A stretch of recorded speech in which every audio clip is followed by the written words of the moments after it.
Well, thank you, Stephanie, for the introduction, and I want to welcome all three artists in joining us on stage and in Hong Kong. So I think today we'd like to talk a little bit about quite a number of things. We want to talk about language, we want to talk about how different backgrounds and culture have influenced your work. But perhaps, since we had the pleasure of having all three of you with us in Hong Kong and having projects going on in Hong Kong right now, perhaps we'll start with maybe Michael talking a little bit about what work have you put up this time during Art Basel, and then we'll hear from Abigail and Su-Mei. Well, I'm here because I was commissioned by the Peninsula Hotel to do a project in something in the hotel. It's something they do in collaboration with the Royal Academy in London, and for the last 3 or 4 years, each year they commission an artwork, something site-specific installation for the hotel. And so I've made a sculpture that is in the courtyard of the hotel, and then I have 6 paintings in one of the rooms of the hotel. I also have prints here in the art fair with the Alan Christea Gallery. And I understand that you've actually quite a frequent traveler to Hong Kong. You've been here quite a few times before, right? I've been here about 5 or 6 times over the years. My first visit was in 1976, and I was saying to Alan that when I came in 1976, there was absolutely no indication of a cultural interest at all in Hong Kong. There was no contemporary scene. There was no art school. There were no galleries. There was no museum. There was no interest at all. And so the transformation to now is enormous. Indeed, Hong Kong has changed so much, not just in the past 30 years, but I think a lot of this happened really in the last decade, I would say. The fair has so much to do with it. We'll come back to that because it's such a fascinating observation on Hong Kong.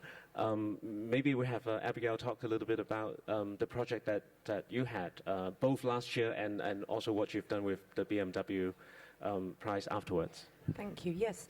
I think the map of my journey down the Silk Road just flew by, but maybe it'll come back again. I showed last year at Rockaby Gallery, and from the exhibition I did, that's a piece that was shown in that display. I was shortlisted for the BMW Art Journey, which is an invitation to an artist to think of a journey that they would like to undertake. And so the journey that I have made, recently returned, it was a journey along the Silk Road to visit the sites of former libraries, so lost libraries along the line of the Silk Road. And I'm here this year. I didn't actually come to Hong Kong last year when I showed. So it's my first time here, and I am showing work that I've made from my experience of that very long journey to 16 lost library sites, and I'm showing that in the BMW booth, which is on level 3, just outside the entrance there. That's wonderful. And how long was that journey? It was a 5 months, 5 months altogether. Wow, so you were on the road 5 months. I didn't going do it from east to west, is that right? I started is that the direction? It ended up being, I started in Xi'an in China, and I traveled through towards Uzbekistan, and then of course in the center of the Silk Road you arrive at a conflict zone, a current conflict zone. So I was in Iran and Egypt, but there were parts that I couldn't reach. I was in Turkey and Italy. It was a pretty compendious journey. Wow, fascinating. We'll also come back to that on some of the observations you had about conflict and how language played into it as well. And Su-Mei, perhaps you can share a little bit about what you're doing in Hong Kong this time? Yes, I'm currently showing a solo exhibition at Edouard Malinck Gallery in Central, and also some works at the booth. Some work's just coming out right now. Some of the images I choose in relation to what I show. Yes, so it's my first experience to show my work here in Hong Kong, a solo show. Yeah. And you know, I think as we talk, you can see some of the images of the three artists, and you know, I guess you probably would have the same reaction as me, which is very different visual languages that each one of you have taken, whether it is the material you've used, the composition, or the subject matter. But you know, if I can try to think of one thing that maybe brings quite a number of you together, is how there's always it seems to be a conversation that you're trying to have with the different cultural contexts that you're in, right? I guess starting with Michael, your work that are very universal, that pretty much talks to everyone. But I'd love to hear whether that really is the case, and do you adapt the work when you get to different places to, of course, what you have done, which really is a very much of a cross-cultural journey, and Su-Mei, of course, being exposed to different backgrounds and training and having lived in different places. How does that affect your work? So maybe I'll start with Michael first on, do you adapt your work? Does that universal language? Well, I started drawing ordinary objects, what I thought of as commonplace objects. I never draw anything that isn't mass-produced, and I try never to draw anything that anybody, more or less, in the world wouldn't recognize. So, and the amazing thing is that I don't need to adapt what I do at all to any place where it's shown, because always the objects that in the work are things that people everywhere can understand. And so the thing that's most striking to me about commonplace objects is, in a way, they are the common language of the contemporary world. That this is how we understand. We have an association with all of these things that make them understandable and cut completely across every culture and every language. So that is a very conscious choice of both medium and subject matter. I was interested in the fact that when you have, as soon as you have words, as soon as you have verbal language, you need translation. And the thing about images is they don't need translation in the same kind of way. Of course, there is a difference. Images of the same thing have different meanings to different individual people, and they also have different meanings in different cultures, but it doesn't mean that they're not recognizable and that they're not identifiable, and I try to make the work as empty of specific meaning. I'm not didactic in any way. I'm not trying to give a lesson in something. But I'm very dependent on the immense knowledge and understanding that people bring to objects, which I don't give them. I never tell anybody, in my images never show you how big the thing is, what it's for, what it's made out of. I don't give any of this information, and yet nobody looks at this work and doesn't know that. So and all of that is in the viewer and not in the image that I've created. So people really pour in their own. They do it all virtually right? unconsciously. They are hardly aware that they're doing this. Yeah, interesting. And you talked a little bit about how language is, absent because, then it's the visual that gets to people and people inject themselves into it. Yes. Of course, you just had a project that is really about language, because it's all about libraries and lost libraries specifically. Yes, right? and lost languages that have been lost in those lost libraries. And then once a language is lost, that's a whole way of being also that's lost, or a whole mode of experience that I think we don't have access to that.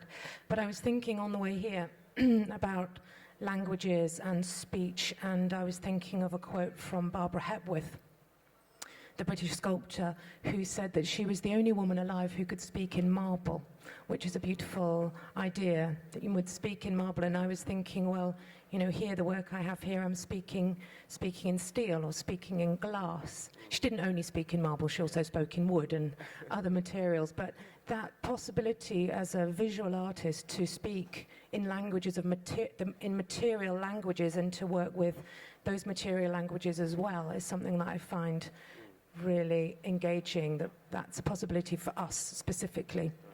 And what language you said your recent work has been speaking in? Well, often glass. I like to speak in glass at the moment. So upstairs you can see me speaking in glass, and here I'm speaking.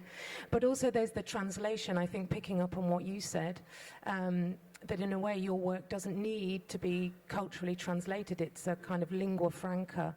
And I was in London recently in SOAS, in the Senate House, and which was built in the 30s, and I was part of a talk that was going on there, and as I was listening to people, I looked up at the ceiling, and the whole ceiling had a frieze of swastikas, and it was a symbol, and it really flashed up to me because it was something I'd encountered all the way along the Silk Road. But at the start of the Silk Road, it is a Zoroastrian symbol. It's a very ancient symbol, and it really prompted me to think about translation, how things move, even visual things shift there according to place and time, actually, because when that building was created in the early 30s, it hadn't taken on the significance that it took on during and after the war that we have now. So as an artist, even visually, there's all these subtle, well, that's not a subtle shift, that's a dramatic shift, but all these subtle rereadings that happen, which are really interesting to work with. And I'm just curious to hear more from you on when you cut across Silk Road to see all these lost library. What exactly? What was what were the structure like? How broken, how lost were these? They were all very different, actually. So the most recently lost library that I visited was in Egypt, and it was lost in 2011 during the uprising in Tahrir Square. It was burnt, but I was arrested for filming that. And what does getting arrested mean in Egypt? Oh, it just means they take your camera away and frighten you and make you sit in a horrible room for 2 hours and open the back. I had a 16mm camera, which if you open it, that destroys your... But they didn't know enough about film. They didn't actually manage to destroy it. But anyway, that's a So technology saved today. A long story. Yeah, they didn't know. If I had a hard disk, they would know. Like if it was digital, they'd know what to do with that. But they didn't, so that was good. And the oldest library I visited was lost in 261 BCE. That's the oldest library we know of. It was the library of the first emperor. And there was just almost nothing. Almost nothing remains, just some muddy lumps among the fields. So all 16 have their own narrative.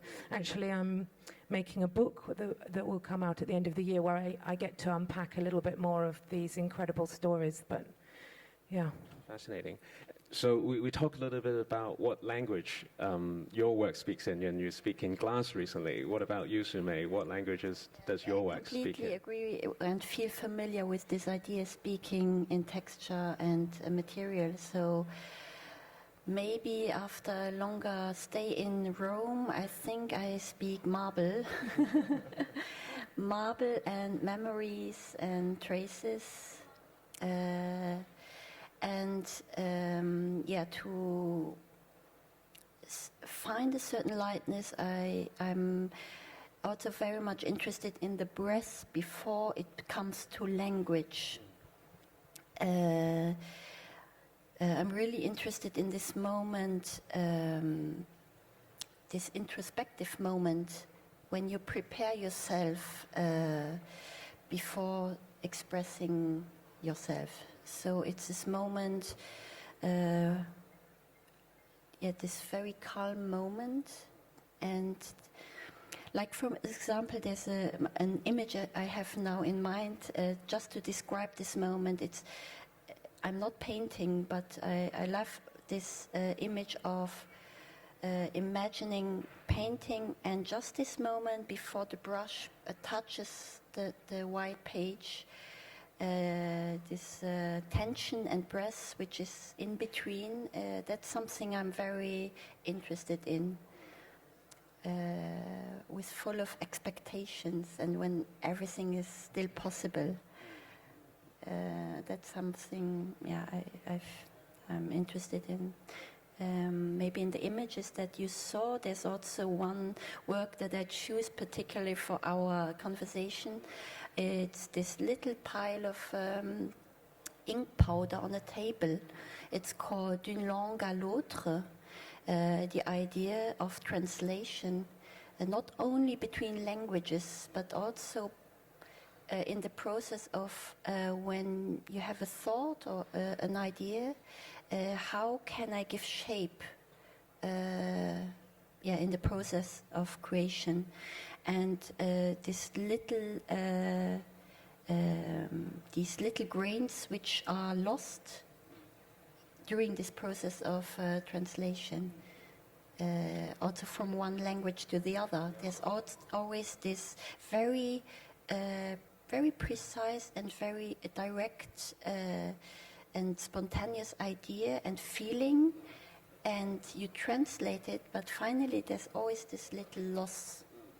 Well, but I guess that's part of the magic, right? I think I'm a big fan of your work. It's so poetic, and I was wondering, whether with that in-between space that you were describing, and how does the many trainings that you have has affected you, and the upbringing, in a family of musicians, for example? I think I'm quite I feel very familiar with music and the language of music, and especially something which really comes back in the process of working is this memory when I started learning the cello, and when my father helped me to hold the bow and then trying to play a tone. And it was a bit uncomfortable to have this other arm holding my arm. But at the same time, when he told me that all is about breath, if you play the music with a breathing out, then the tone has space. And I think that's something what I really try to use in the work, but also in life. How does that apply to life? It's quite easy. If something seems full of tension and stress, if the breath is there, or if you really are conscious of the present moment, it feels finally quite relaxing. But yeah, of course, it's not always easy to. You can. Yeah, actually, I think yes, it's a very present moment and present and pleasant moment. That's right. I think. So how that flows into your practice, it sounds like it's more than a very rigid discipline, but it's more a way of sort of thinking and acting even in daily life, as you said, right? I understand that Abigail, you and Michael, you both had you shared a common discipline and common sort of education background in English literature. How does that feed into your work? And maybe Michael, you can share a little bit of that later. So for me, it's completely embedded in the way that I think and the way that I work and the way that I read visually is very much something that I learned, a way of reading from reading poetry, from reading literature, this sort of close reading that you can really focus on the details of the form, the words that have been used. And I find that is exactly how I just applied that to the way that I look at art and the way that I make art. And for me, it's there. Is that the reason why you've chosen libraries or lost libraries to visit? Or? No, I often make work using book pages. So in my studio, I have this huge library where all the books are in date order, which is one way to arrange something. And these I kind of cull for my material and context. And often I work with imagery of groups of people who've come together to try to express a group identity, a group desire. It might be a protest demonstration, it could be a festival, these kinds of mass gatherings on the landscape. And for me, a library is like that as an expression of a whole community, a communal identity where all of the voices are brought together, and these can be voices from around the globe. They could be voices from ancient Greece that have survived, and they're all gathered together in this very specific place for a specific group of people who desire those texts and who've brought them together. So for me, when a library is destroyed, it's a whole identity of a community, of a nation, and that's why libraries are destroyed, because it's a very effective way to suppress an identity. That's why libraries are being destroyed in Mosul right now, and although we destroy our libraries in the UK right now, don't we, because we can't be bothered to fund them, and they're all being closed down, and we seem to have forgotten what that means to have that non-commercial space where you can have a conversation through time. And it's really a disaster that we don't hold on to the thing that so many people are losing out of violent acts. So for me, to make a journey to libraries was obvious that I would want to do that. What about you, Michael? Well, I mean, you refer to my relationship to studying English literature. When I finished high school, I went to university, and I was doing English literature, and I discovered this is so different from what you're saying, because I had a very strong reaction against the written word, and I came to see the written word as the voice of authority. All authority has its power in the written word, and there's no authority in the visual image. The visual image never forces anybody to believe anything, never forces anybody to think particularly. It's amazingly flexible and free. And my work is almost a reaction against the authority of the word, that you can have all for me, the most important things of language can be found through visual imagery, without the overlay of the possibility of authority. So language in your mind is a little bit passé, is that right? It's yeah.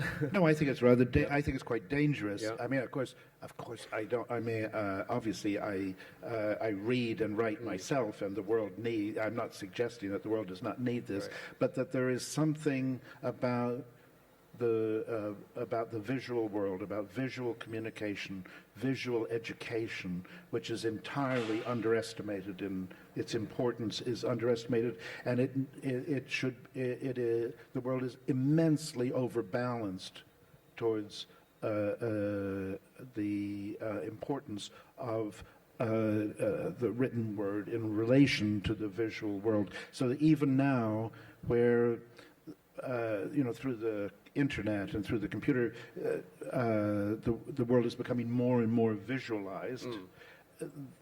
In a way, the understanding of how the visual works is diminishing. There's a strange contradiction in the fact that it becomes more and more important and less understood. Yeah.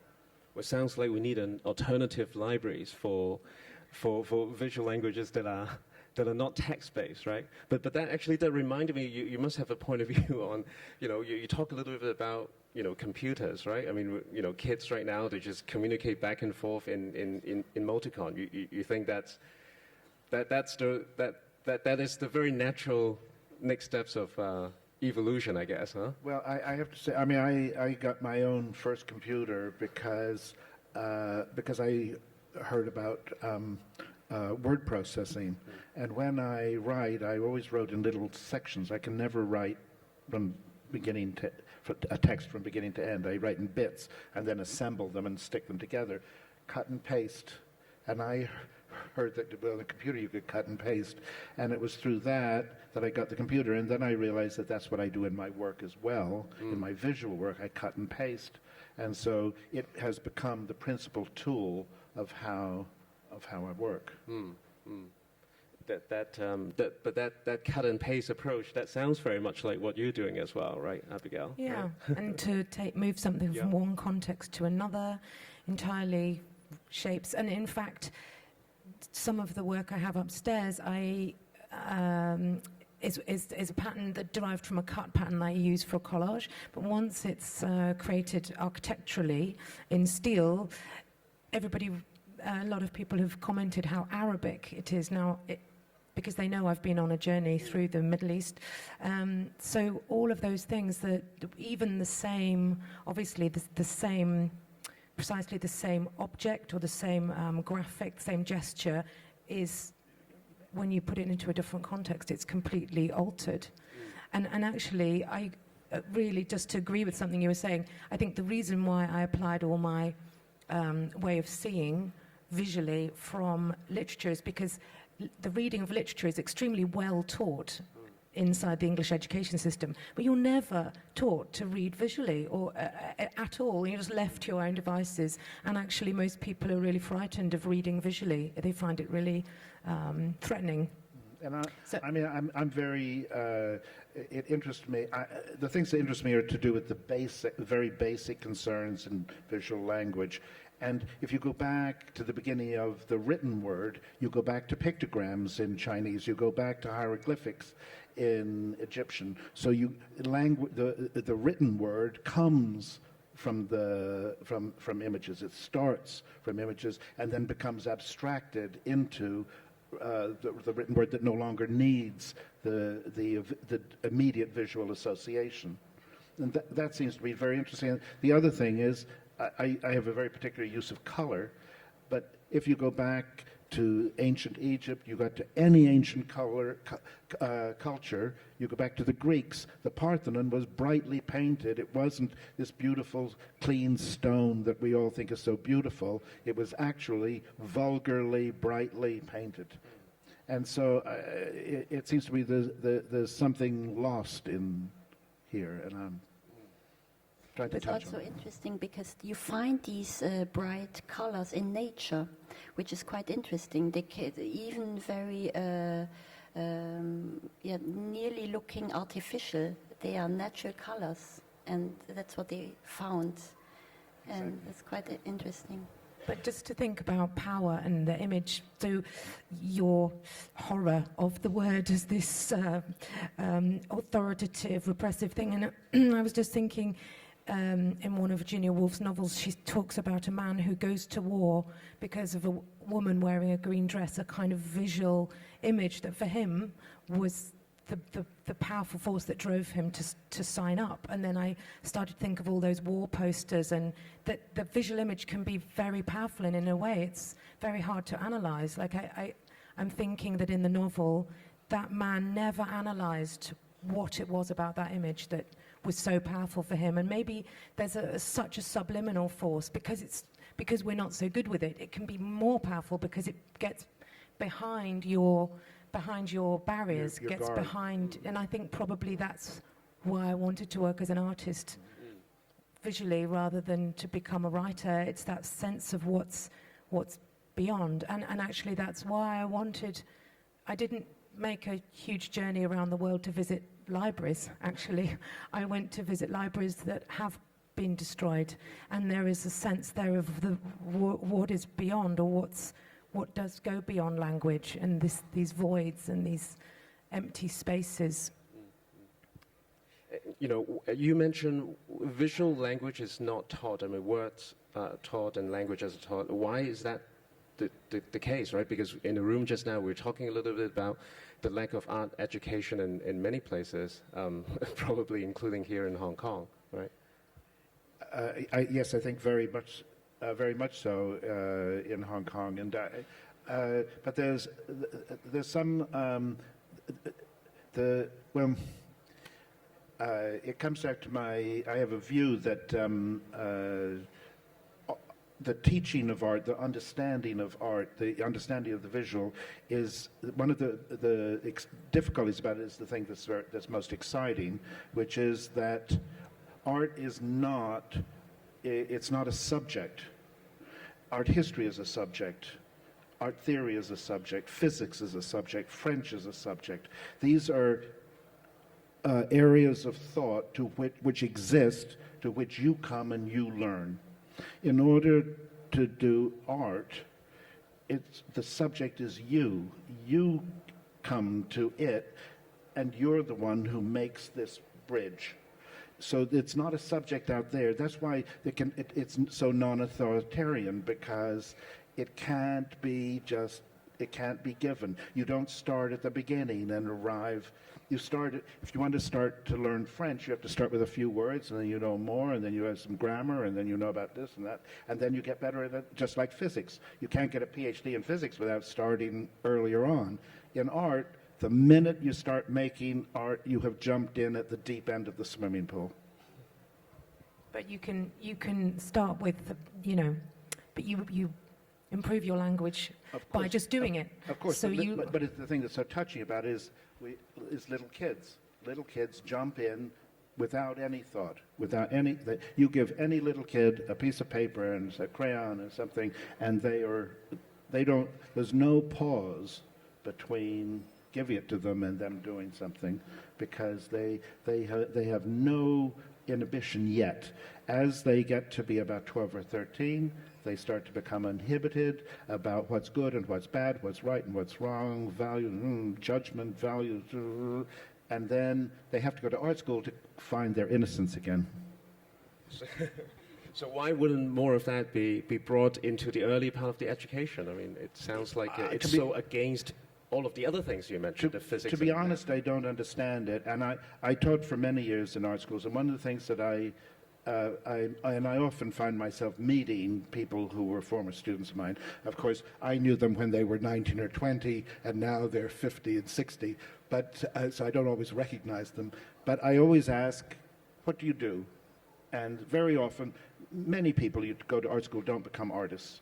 Naturally, not everybody's going to become an artist who goes to art school. And I always say, was your education useful?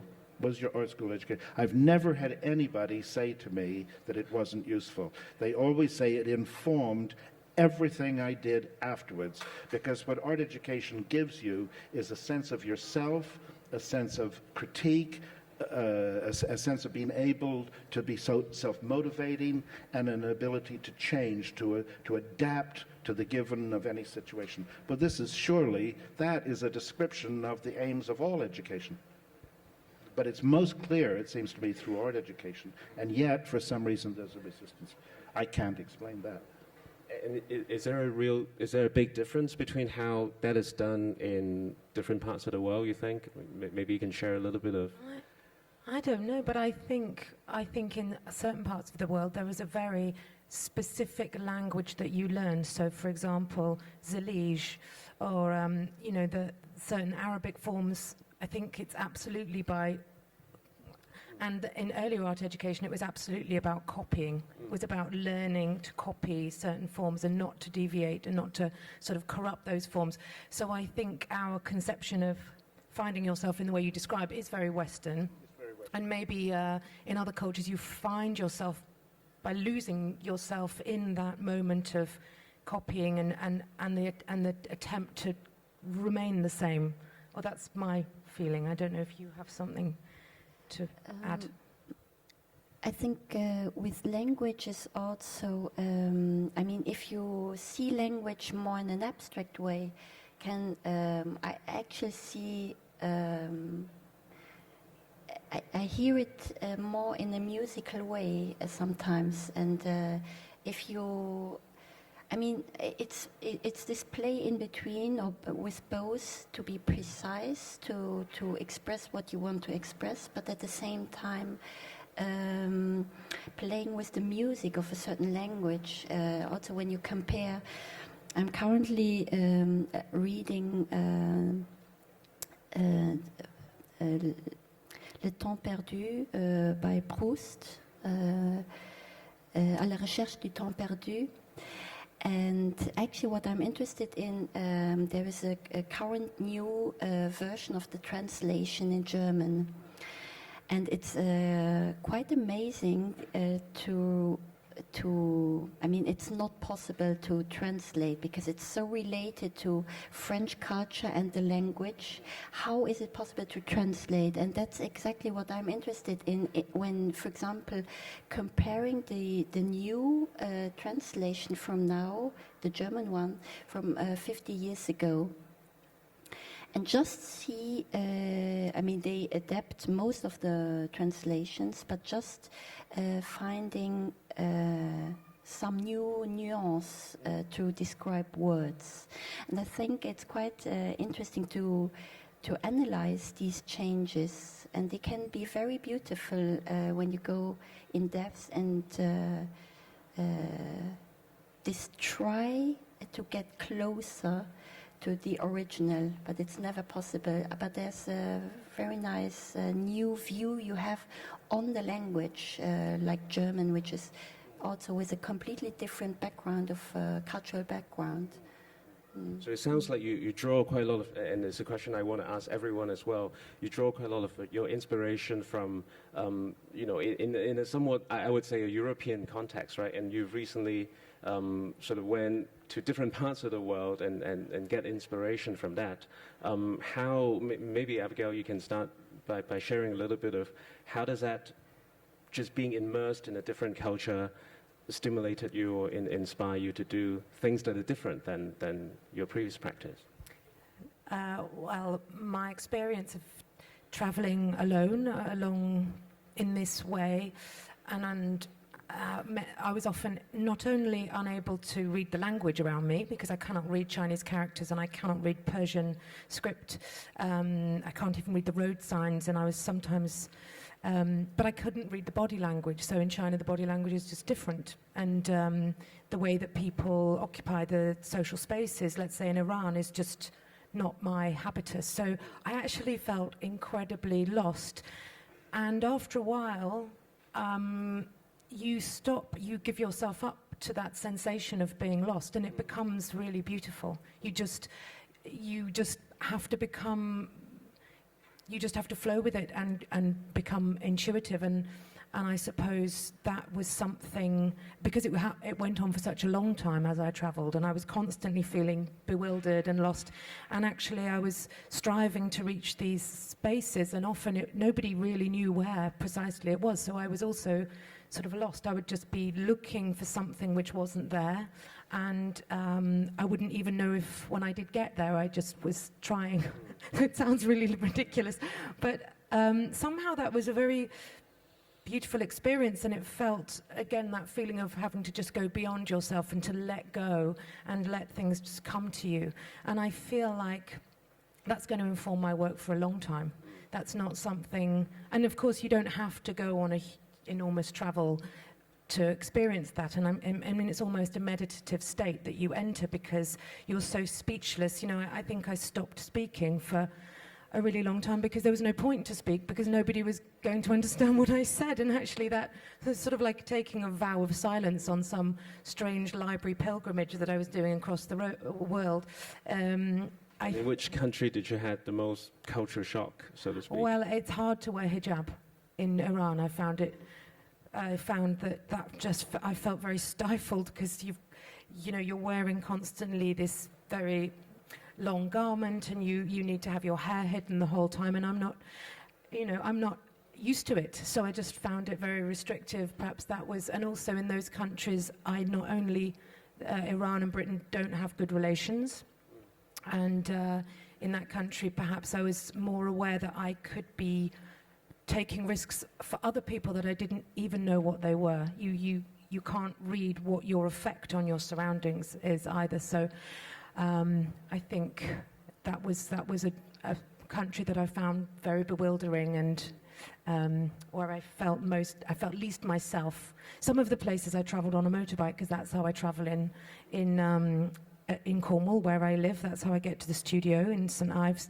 But there, women can't ride a motorbike. It's as simple as that. It's not allowed. So, yeah. But they all had a different flavour. And I think, Michael, you were saying that you also had some experience traveling to that part of the world, and you also feel a lot of conflict and tension, as you think about how that affect Well, you know, how you interact with people there. I think one of the things that we, as human beings, we don't like the world not to make sense.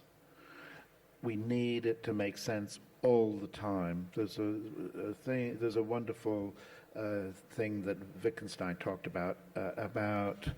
He was talking about his hand, and he said, "It's my hand." And then he said, "Well, how do I know it's my hand? Am I really certain that it is my hand?" And he realized that if you stopped believing that it was your hand, you'd go mad. And in a sense, we need all the time, every time we enter a room, you enter this room for the first time, you look around, you see the chairs, you see the stage, you're trying to make sense of it, you know what to do. We're looking for clues all the time. And it's so interesting when you're talking about being in a place where the clues don't work. And it's because you're looking for clues that aren't there. The clues that you're looking for are not the ones that don't exist.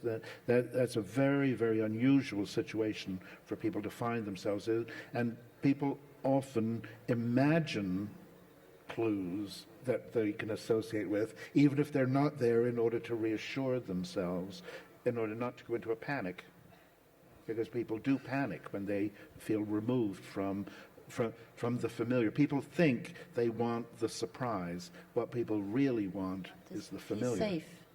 Yes.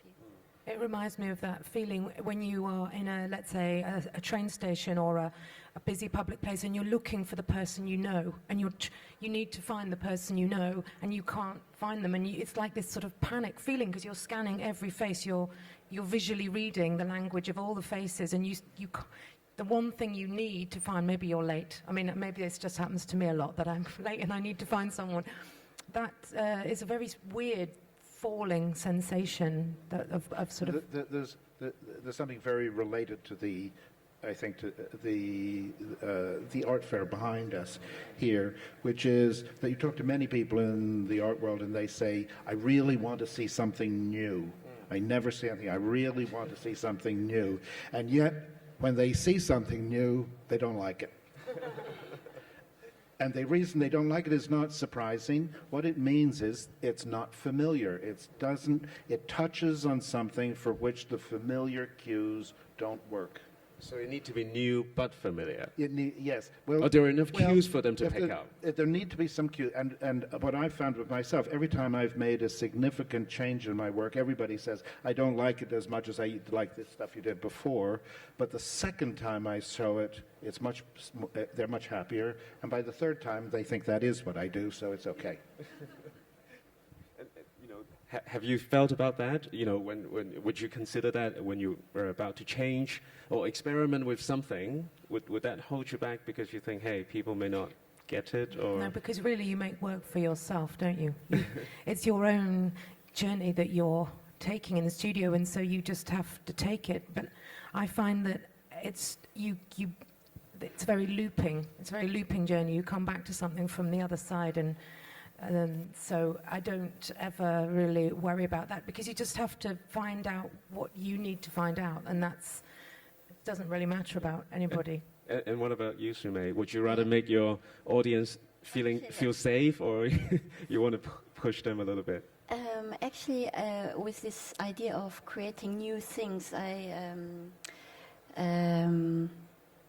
really never feel the need to do something new, because I'm quite amazed, or I feel a lot of attraction to things that exist. It's all about, and actually if you really think of it, it doesn't exist. Nothing is new. It's just how you take it and how you put it in the context. All is relied on how things react to each other and how references interplay. And so I think if you consciously try to do something new, it's really not interesting. I completely agree. I think that the essence of art is observation, not invention. People think it's about invention. It's really about observation. Observation, and maybe selecting and choosing, pointing out, sharing. Things that are already Yes, there, exactly. but putting them into a frame that makes you see them differently. It's about the framing and how to present it and how to share it. It's really about this. And that's, if you talk about education and art school, I think that's also the responsibility of maybe a teacher or a professor. It's not about being the professor, but the rich relations that you have are people who are passionate about things, and to share this. And it can be in art school or somewhere else, but I think in art school it's what is important to share with a young artist, to let open, to get an artist, to share these things. And just thinking, so picking up on what you said before, just thinking about language, just to put something inside the context of being read as an artwork already is this huge shift. So I was thinking in terms of visual language, maybe it's because my map keeps going around, and I was thinking the way you visually read a map is completely different to the way you visually read a sculpture or a painting. You know, we have many different modes of language visually. I just suddenly thought we've been talking as if there was, or I feel like, whereas so even to just shift a context, you enter a whole different language of what, how meanings will be read and how subtly they can shift just these found objects. And it's finally all about emotions at the end, and it's also to leave these, I mean, this research of safe feeling, it has all to do with our mind. And if we just take some distance, we come back to our initial feeling. That's what I think.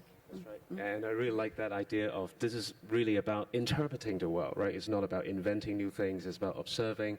People do like to make sense of what they have, what they see around them, and it may not be. We talk a little bit about, you know, whether it is materials, marble, glass, languages, but you know, perhaps art is the way that really help people make sense of what's around them, right?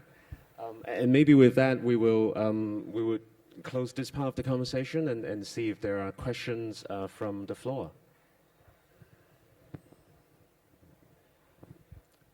Can someone pass a mic? Thank you. Hi, I'd like to address something that Michael Craig Martin said at the beginning, which is about the idea that language is so much more authoritarian than the visual. And I think it's interesting because in Asia, and even, for example, in modern Russia or Soviet Union, propaganda images were so important. And part of that in China is because language or being literate was still very much a privilege for a very long time. So you had a huge population, many of whom were still illiterate even into the 50s and 60s. So you needed to create this incredibly strong propagandistic imagery, which was its kind of iconography. And so I think that's also cultural context as well. Yeah. I think you're right, and you know, when I was having my initial wonderful thoughts about this authoritarianism, what interested me about the visual world from my own perspective was a sense of,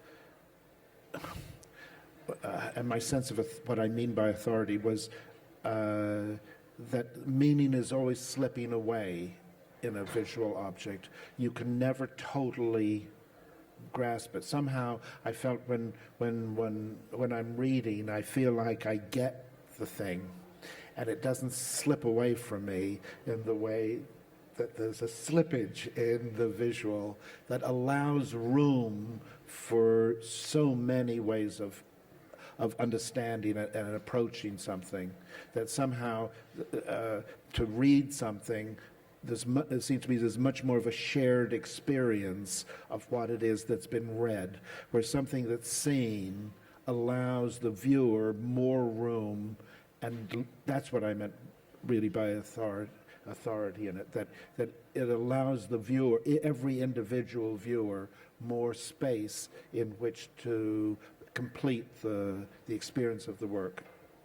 Whereas I don't agree at all. And I think language, whether it's a word or the word table or an actual table, I think the slippage between what is said in whatever way and how it lands, there's a chasm, there's an enormous chasm, and most things sort of shimmer on the way, and so I don't agree with you. There you go.